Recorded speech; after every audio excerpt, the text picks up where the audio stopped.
Think about the space between the number 1 and the number 2.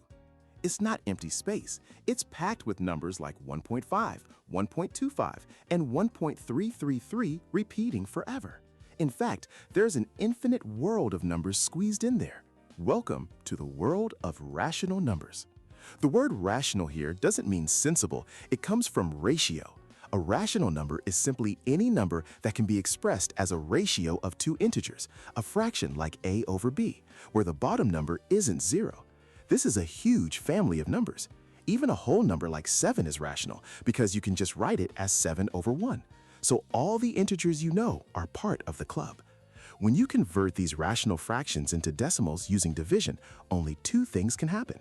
The decimal either neatly stops, like 1/8 becoming 0.125, we call this a terminating decimal, or it goes on forever but repeats a specific pattern, like 1/3 becoming 0.333.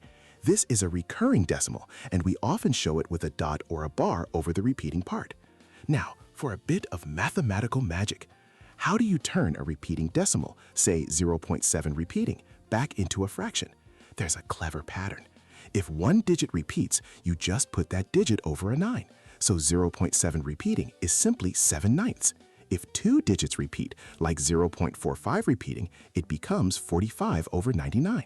The number of repeating digits tells you how many 9s to use in the denominator. This all leads to a mind-bending idea: density. Rational numbers are dense. It means that no matter how close two rational numbers are, you can always find another one in between them. Need a number between 1/2 and 2/3? Just find a common denominator, and you'll see a world of fractions hiding in the gap. It's an endless, perfectly ordered universe on the number line.